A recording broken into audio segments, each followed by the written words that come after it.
Report आलेला असेल, काय त्या पोस्टमॉर्टम रिपोर्टमध्ये आलेलं आहे आणि काय तथ्य त्यात समोर येते? याच्यामध्ये डॉक्टरांनी PM नंतर जे मेडिकल सर्टिफिकेट दिलेलं आहे, advance medical certificate, PM reports पूर्णतः नाही मिळाला, परंतु ॲडव्हान्स सर्टिफिकेट मिळालेलं आहे.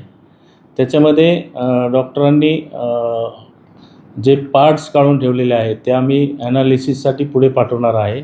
आणि सध्या जे कारण दिलेलं आहे, हँगिंगचे कारण दिलेलं आहे आणि बॉडीवर मारहाणीच्या खुणा आहेत, त्याच्या बाबतीत त्या ॲडव्हान्स सर्टिफिकेटमध्ये उल्लेख आहे. त्याच्यावरून आम्ही त्या गुन्ह्याला लावलेली कलम, फॉर एक्झाम्पल 324 एक वाढवलेला आहे. आणि हुंडाबळी हे जे जुनं कलम आहे 304B, सध्याचा नवीन ॲक्टप्रमाणे 80(2) आणि जे 306 आहे पूर्वीचं ते 108 जे नवीन कलम आहे त्याप्रमाणेच गुन्हा दाखल केलेला आहे. आणि या गुन्ह्यातील 3 आरोपी, पती, सासू आणि नणंद, 3 आरोपींना अटक करून त्यांना 21 तारखेपर्यंत, 21/5 पोलीस कस्टडी रिमांड आहे.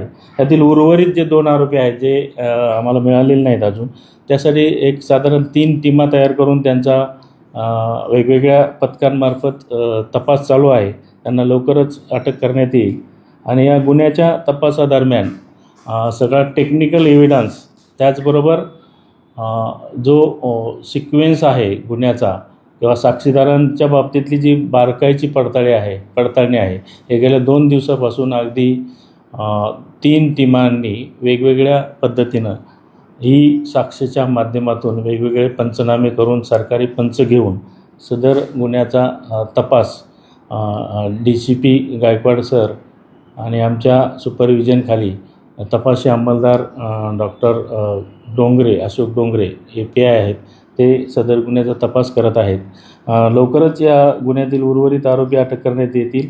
आणि या गुन्ह्याची जी सिक्वेन्स आहे, या गुन्ह्यातील जे पुरावे आहेत, कशा पद्धतीनं त्या इन्सिडंटचा जो एक साधारण 2 तासाचा जो लेखाजोखा आहे, मारहाण करण्यापासून तर ज्या आत्महत्येस प्रवृत्त करण्याची जी घटना घडलेली आहे, त्याच्या बाबतीतले आम्हाला बरेचसे पुरावे उपलब्ध झालेले आहेत. आणि ते आम्ही या तपासादरम्यान सिक्वेन्सनी त्याचा तपास करत आहोत. आणि या गुन्ह्याचा प्रोग्रेस झालेला असून उद्याच्याला आरोपींना कोर्टात सादर करून त्यांचं पोलीस कस्टडी रिमांड वाढवून घेणार आहोत. हत्येचा आरोप जो होतोय आणि आपल्या या तपासामध्ये असं दिसतंय की हत्या नसून हे आत्महत्येस प्रवृत्त केलेलं आहे, तर ते सिद्ध करण्यासाठी काय आपल्याकडे पुरावे आता? बरोबर आहे. त्या दृष्टीने तपासी अंमलदार आणि आम्ही थोडंसं जे सायंटिफिक पुरावे आहेत, फॉर एक्झाम्पल त्यांच्या घरी असणारे 6-7 प्रकारचे कॅमेरेज, त्या ठिकाणच्या ज्या काम करणाऱ्या, त्याचबरोबर आजूबाजूचे जे परिस्थितीजन्य पुरावे मिळवण्यासारखे जे साक्षीदार वगैरे आहेत, त्या गोष्टी आम्हाला कलेक्ट करायला संधी मिळालेली आहे. आणि त्या दृष्टीने त्या गुन्ह्याचा प्रोग्रेस चालू आहे.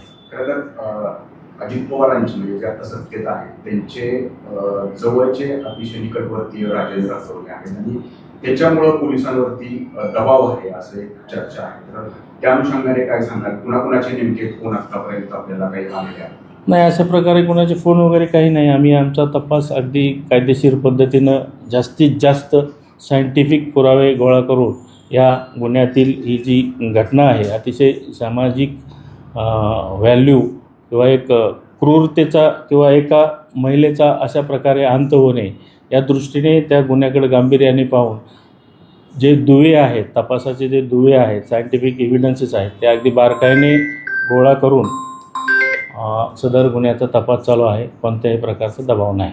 राजेंद्र आठवले सापडत नाहीत म्हणून ही शंका जी आहे ती उपस्थित केली जाते. नाही, असल्यामुळे त्यांना अजून अटक नाही, त्यासाठी आम्ही वेगवेगळ्या टीमा काढलेल्या आहेत आणि लवकरच आमच्या टीमांना यश येईल.